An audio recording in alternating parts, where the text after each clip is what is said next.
அன்பு தமிழ் நெஞ்சங்களுக்கு வணக்கம். நான் உங்கள் மீனாட்சி சுந்தரம். இப்பொழுது எழுத்தாளர் தி. ஜானகிராமன் அவர்கள் எழுதிய சிலிர்ப்பு என்கிற சிறுகதையைத்தான் சொல்லப் போகிறேன். அதற்கு முன் இந்த கதை வனத்தை இதுவரை சப்ஸ்கிரைப் செய்யாதவர்கள் சப்ஸ்கிரைப் செய்து கொள்ளும்படி கேட்டுக்கொள்கிறேன். இப்பொழுது சிறுகதைக்குள் போகலாம். சிலிர்ப்பு சிறுகதை. திருச்சிராப்பள்ளியிலிருந்தே புறப்படுகிற வண்டி அது.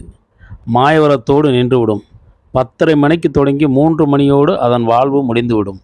மதுரை, மானாமதுரை, ஈரோடு என்று எல்லா வண்டிகளையும் அனுப்பிவிட்டு திருச்சிராப்பள்ளி ஜங்ஷன் புயல் புகுந்து விளையாடின தோப்பை போல ஒரே வெளிச்சமாக ஹோவென்று வெறிச்சிட்டு கிடந்தது.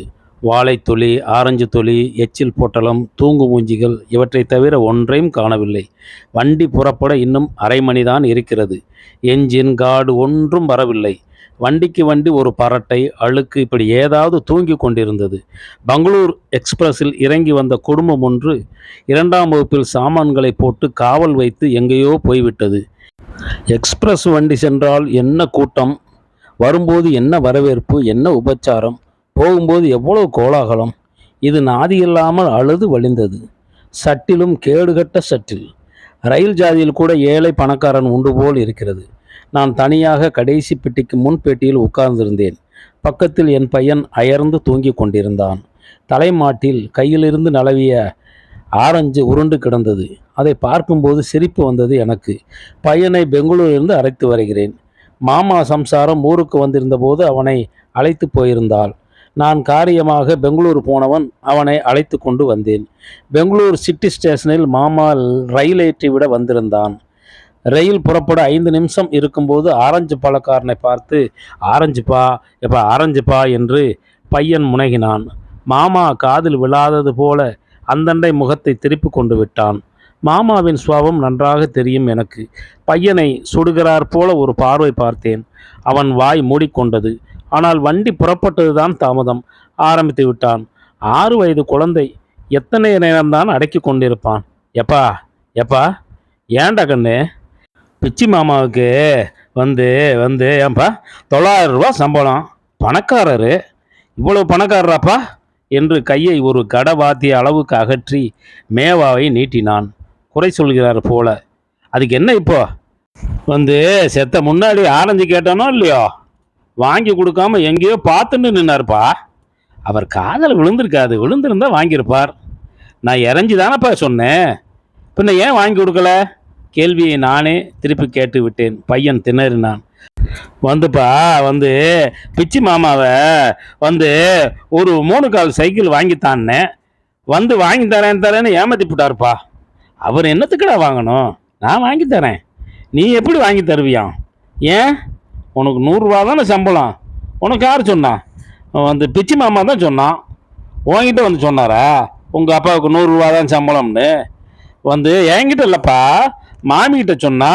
நீ வந்து மெட்ராஸில் லெட்டர் எழுதியிருந்த பாரு, பிள்ளையார் பூஜை அன்னைக்கு, அப்போ சொன்னான் மாமிக்கிட்ட, வெறுமை நீ மெட்ராஸ் போறியா, உனக்கு அருணாக்கோடி வாங்க முடியாதான். இது என்னடா ஆபத்து? சரி நாளே ஆச்சு, நீ படுத்துக்கோ. எனக்கு மோட்டார் வாங்கி தரையா? சரி வாங்கி தரேன். நெஜ மோட்டார் இல்லை, கீ கொடுக்குற மோட்டார், இவ்வளோண்டு இருக்குமே அது. அதான் வாங்கி தரேன். எப்பா ஆரஞ்சுப்பா, நீ தூங்கு, திருச்சிராப்பள்ளி வந்த உடனே வாங்கி தந்துடுறேன். போப்பா, இப்போ எங்கடா வாங்குறது, ரயில் போயின்னு இருக்கும்போது? அப்பனா ஒரு கதை சொல்லு. அப்படி கேளு, நல்ல கதையை சொல்கிறேன். ஒரே ஒரு ஊரில்.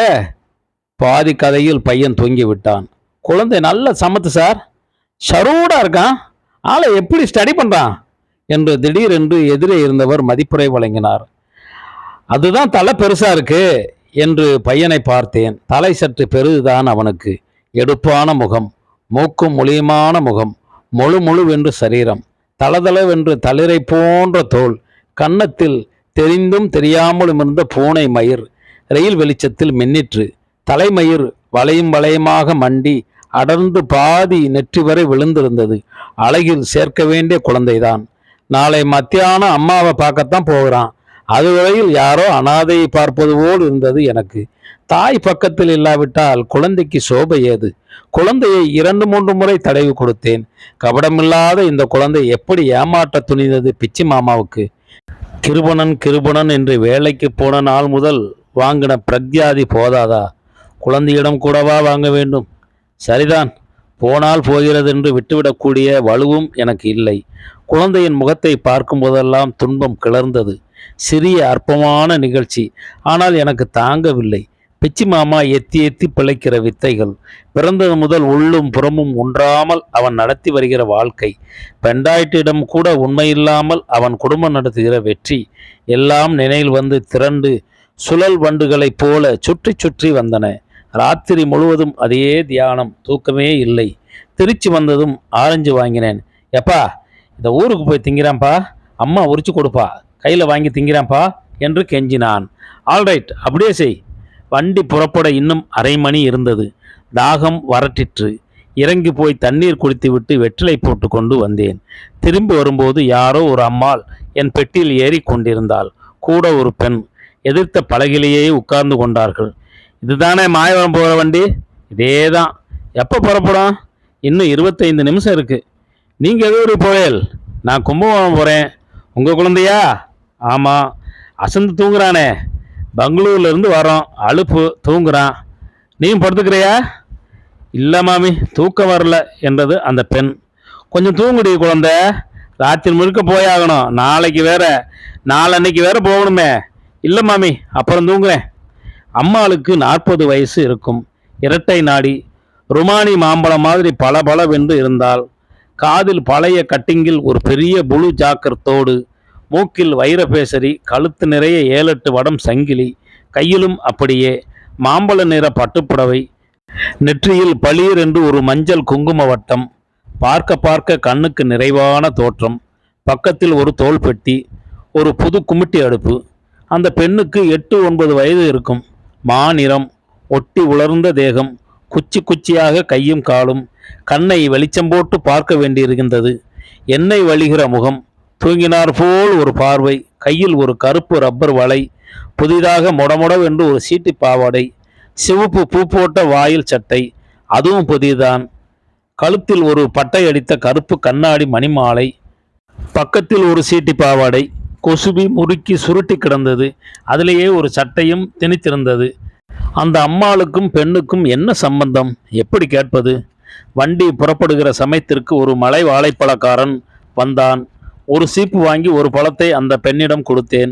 பதில் பேசாமல் வாங்கி கொண்டது. சாப்பிடு சாப்பிடு என்று அந்த அம்மாள் சொன்னதும் முறித்து வாயில் போட்டு கொண்டது. இந்த பொண்ணு கல்கத்தாவுக்கு போகிறது. கல்கத்தாவுக்கா?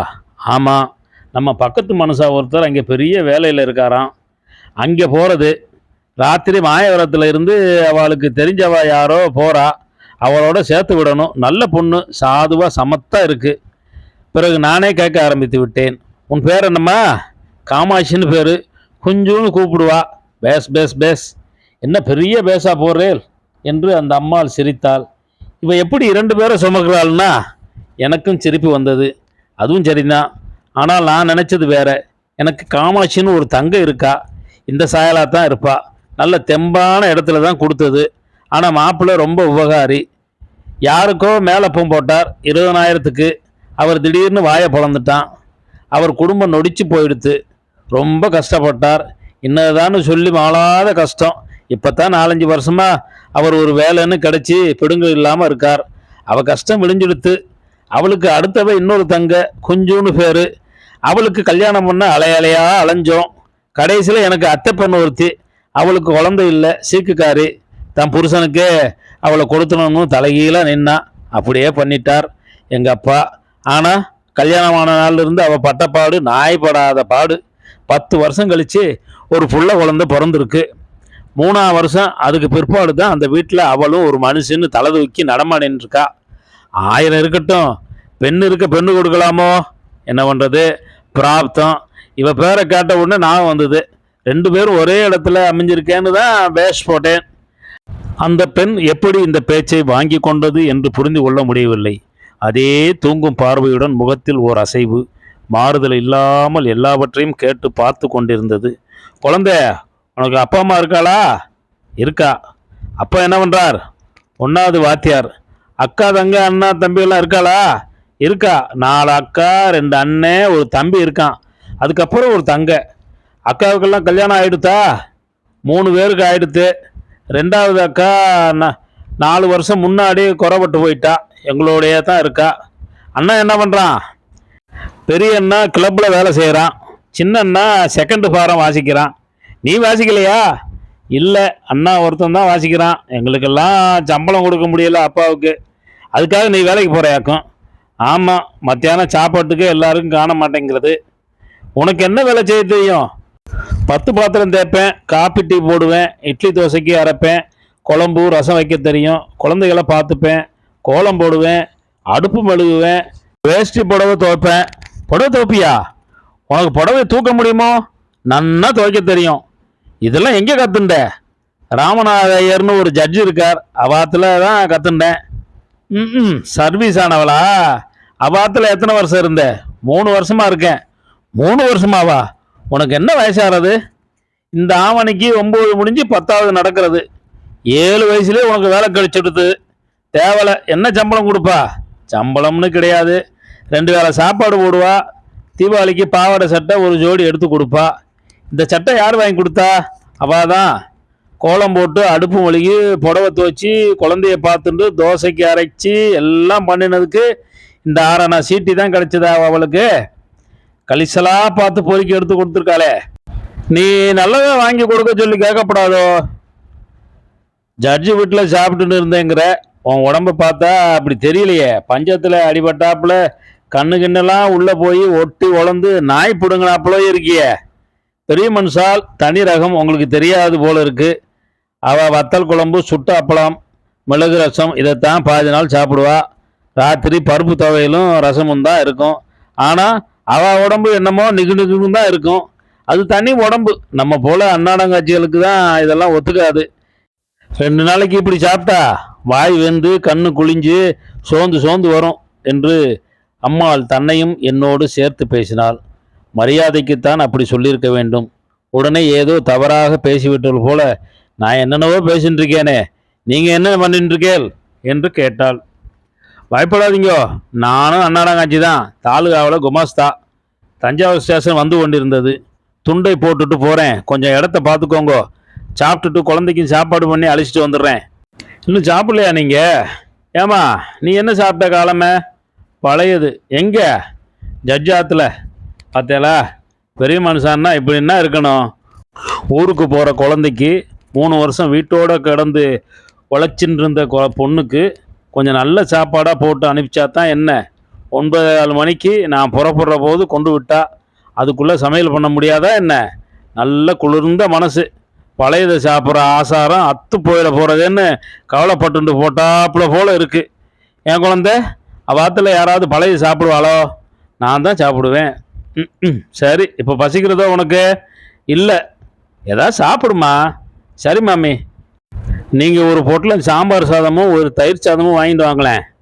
நானே அழைச்சிட்டு போயிட்டு வரேனே. ரொம்ப நல்லதாக போச்சு. இந்தாருங்கோ. என்னத்துக்கு காசு? நான் கொடுக்குறேன். வேண்டாம்னு நீங்கள் எப்படி சொல்ல முடியும்? நான்ல அவளை அழைச்சிட்டு வரேன். தர்ம சங்கடமாக இருந்தது. வாங்கி கொண்டேன். பையனை எழுப்பினேன். அவசரமாக கூட்டத்தில் புகுந்து 2ஐயும் இழுத்துச் சென்றேன். இது யாருப்பா? இந்த பொண்ணு மாயவரம் போயிட்டு கல்கத்தாவுக்கு போகிறா. உன்னோட இவளும் சாப்பிட்றதுக்கு வாரா. 2 அனாதைகளும் சாப்பிடும்போது எனக்கு இனம் புரியாத இரக்கம் பிறந்தது. தாயை விட்டு பிரிந்த அனாதைகள். ஆனால் எவ்வளவு வித்தியாசம்! ஓர் அனாதை இன்னும் 2 மணி நேரத்தில் தாயின் மடியில் துள்ளப் போகிறது. இன்னொன்று தாயிடமிருந்து தூர போய்கொண்டே இருக்க போகிறது. அப்பா அப்பா அப்பா என்று பையன் வீறிட்டான். மிளகாய், தண்ணியை குடி. அந்த பெண் உடனே எழுந்து போய் கவுண்டரில் இருந்து கை நிறைய சர்க்கரையை அள்ளி அவனிடம் கொடுத்தது. சற்று கழித்து, அம்பி, தயிர் சாதம் கட்டியாக இருக்கு, இரு பசைஞ்சு தரேன், அப்புறம் சாப்பிடலாம் என்று சாப்பிடுவதை விட்டு கையை அலம்பி வந்து ரயில்வே சாதத்தை நசுக்கி பிசைந்து பக்குவப்படுத்தி கொடுத்தது. அவள் பிசைவதை பார்த்து பையன் என் பக்கம் திரும்பி பொன் சிரிப்பு சிரித்தான். ஏண்டா சிரிக்கிற? அவள் பிசைஞ்சு கொடுக்குறாப்பா. அதற்கு மேல் அவனுக்கு சொல்ல தெரியவில்லை. அவனுக்கு கையலம்பி வாய் துடைத்து விட்டதும் அவள்தான். இந்தா ஜலங்குடி என்று அவனுக்கு தண்ணீர் கொடுத்தாள். வேண்டாம், ஜலம் குடிக்காட்டா ஜீரணமாகாது, இதை குடிச்சுடு. பாடாக படுத்துகிறவன் பதில் பேசாமல் வாங்கி குடித்து விட்டான். ஏதோ வருஷக்கணக்கில் பழகிவிட்டது போல் அவனை கையை பிடித்து ஜாக்கிரதையாக அழைத்து கொண்டு வந்தது அந்த பெண். அவனும் அவள் இழுத்த இழுப்புக்கெல்லாம் வந்து கொண்டிருந்தான். கல்கத்தாவுக்கு போகிறேங்கிறியே, அவளை தெரியுமோ? தெரியாது மாமா, பெரிய வேலையில் இருக்காராம் அவர். ₹3000 சம்பளமா, குழந்தைய வச்சுக்கணுமாம். அதுக்கு தான் என்ன கூப்பிட்டுருக்கா. எந்த குழந்தையோ பார்த்து கொள்ள எங்கிருந்தோ ஒரு குழந்தை போகிறது. கண்காணாத தேசத்திற்கு ஒரு தாய் அந்த குழந்தையை அனுப்புகிறாள். அதுவும் ஒரு பாவாடை சுருட்டி கொண்டு கிளம்பி விட்டது. ரொம்ப சமத்துமா இந்த குழந்தை என்றேன் அம்மாளிடம். நாதன் இல்லாட்டா சமத்து தானா வந்துடுறது. ஒட்டி ஒட்டின்று பழகிறது அது. கல்கத்தாவுக்கு போகாட்டால் நானே இதை வச்சுட்டு இருப்பேன். பாருங்களேன், பசிக்கிறது கிசிக்கிறதுன்னு நாம கேட்குறவரை வாயை திறந்ததோ என்னமோ, பகவான் தான் காப்பாற்றணும். பையன் ஆரஞ்சை மறுபடியும் கையில் எடுத்து வைத்து கொண்டான். ஏண்டா குழந்தை, உரிச்சு தட்டுமாடா என்றாள் அம்மா. வேண்டாம், ஊரில் போய் அம்மாவை உரிச்சு கொடுக்க சொல்ல போகிறேன். நானும் அம்மா தான்டா. பையன் சிரித்து மழுப்பி விட்டான். ஒரு நிமிஷம் ஆயிற்று. உனக்கு என்ன வயசு என்று திடீரென்று பையன் குஞ்சுவை பார்த்து ஒரு கேள்வி போட்டான். 10. 10 வயசா? அப்போனா நீ 5வது படிக்கிறியா என்று விரலை எண்ணிக்கொண்டே கேட்டான். இல்லை. ஏண்டா 10 வயசுன்னா 5வது படிக்கணுமா? ஆமாம்ப்பா, எனக்கு 6 வயசு, 1வது படிக்கிறேன். 6, 7, 8, 9, 10, அவள் 5வது. அவள் படிக்கலடா. நீ படிக்கல? வீட்லேயே வாசிக்கிறியா? ம். அவ கல்கத்தாவுக்கு போறாடா, அதான் படிக்கல. அங்க எதுக்கு போறாளாம்? வேலை பார்க்க போறா. போப்பா. ஏண்டி, நீ வேலை பார்க்க போறியா? ஆமா. பையன் அவளையே சிறிது நேரம் பார்த்து கொண்டிருந்தான். அவனுக்கு நம்பிக்கை வரவில்லை. மீண்டும் கேட்டான். உனக்கு சைக்கிள் விட தெரியுமா? அந்த பெண் வாய் விட்டு சிரித்தது. முதலில் அது சிரித்ததே அப்போதுதான். எனக்கு எப்படி சைக்கிள் விட தெரியும்? தெரியாது. அப்படின்னா எப்படி வேலைக்கு போவியா? நடந்து போவேன். மறுபடியும் அவளை பார்த்து யோசித்து கொண்டிருந்தான் பையன். அவன் அப்பா சைக்கிளில் வேலைக்கு போகும்போது அவள் மட்டும் எப்படி நடந்து போக முடியும் என்று அவனுக்கு புரியவில்லை. 2 குழந்தைகளும் வயல்வெளிகளை பார்த்து கொண்டு வண்டியின் வேகத்தை ரசித்து கொண்டிருந்தன. இந்த பொண்ணு யாரை நம்பி இப்படி போறது? போகிற இடம் எப்படி இருக்கோ என்று கேட்டேன். இந்த ஜட்ஜுக்கு ஒன்று விட்ட மச்சினராம் அவர். ₹3000 சம்பளம் வாங்குறாராம் ஏதோ கம்பெனியில். நம்ம பக்கத்து குழந்தை விசுவாசமாக தான் இருப்பா. என்னதான் இருக்கட்டுமே, நல்ல சாப்பாடு துணிமணி எல்லாம் கொடுக்கட்டும். எத்தனை பண்ணாலும் அது பிரத்தியார் வீட்டு குழந்தை. வேலைக்கு வந்திருக்கிற குழந்தைங்கிற நினைவு போயிடுமா அவளுக்கு? இதுதான் அவளை தாயார் தோப்பனான்னு நினச்சிக்க முடியுமோ? ஆனால் இது ஒட்டி ஒட்டிண்டு வித்தியாசமில்லா பழகிறத பார்த்தா எங்கேயும் சமாளிச்சிடணும் போல இருக்க. இருந்தாலும் பெத்தவா கிட்ட இருக்கிற மாதிரி இருக்க முடியுமா சுவாமி? நீங்களே சொல்லுங்கோ. எனக்கு வயிற்றை கலக்கிற்று. நானே முகம் தெரியாத உற்றார் உறவினர் இல்லாத புது ஊருக்கு போவது போல ஒரு சூனியமும் பயமும் என்னை பற்றி கொண்ட. கடவுள் இதையும் தான் காப்பாற்ற போறான். இல்லாவிட்டால் மனிதர்களை நம்பியா பெத்தவர்கள் இதை விட்டு விட்டிருக்கிறார்கள் என்றேன். கடவுள்தான் காப்பாற்றணும், வேற என்ன சொல்ல தெரியுது நமக்கு? சுற்றி சுற்றி அதுக்கு தான் வந்துடுறோம். ஆனால் இப்படி அனுப்பும்படியான நிலைக்கு ஒரு குடும்பம் வந்துடுத்தே, அது எப்படி ஏற்பட்டதுன்னு யார் யோசிக்கிறா? அதுக்கு என்ன பரிகாரம் தேடுறது? அந்த வாத்தியாரோட குழந்தைகளுக்கெல்லாம் தலைக்கு இத்தனைன்னு பள்ளிக்கூடம் வச்சிருக்கிறவன் படி போட்டிருந்தான்னா இப்படி கண்காணாத தேசத்துக்கு இது போகுமா? அப்புறம் ஜட்ஜி வீட்டு குழந்தைகளை யார் பார்த்துப்பா? அதுவும் சரிதான். வீட்டுக்கு வீடு வாசப்படி கொடுக்குறவனும் வாத்தியார் மாதிரி ஆண்டியோ என்னமோ என்றேன். ஒன்றும் புரியவில்லை. குழந்தையை பார்த்து எல்லா நெஞ்சமும் விலகிற்று. பக்கத்தில் தஞ்சாவூர், ஐயம்பேட்டை என்று நடுவில் ஏறி உட்கார்ந்து கொண்டவர்களுக்கு அரைகுறையாக கேட்டாலும் நெஞ்சு இலகிற்று.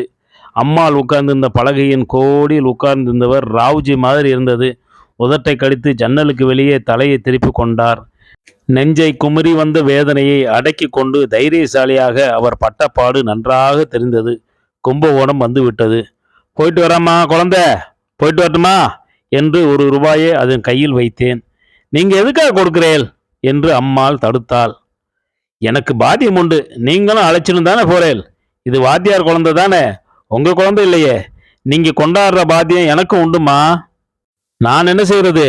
எனக்கு என்னமோ கொடுக்கணும் போல இருக்கு. எனக்கு இதுக்கு மேலே வக்கில்ல. என்று இரட்டை நாடி சரீரத்தில் ஒரு பெருமூச்சு வந்தது. வாங்கிக்கோடிமா, உங்களுக்கு ஒரு குறையும் வராது சுவாமி என்றாள் அம்மாள். ஏப்பா, இதை கொடுத்துட்டு வரேன்ப்பா என்று என் பையன் ஆரஞ்சை காண்பித்தான். கொடேண்டா, கேட்பானேன்.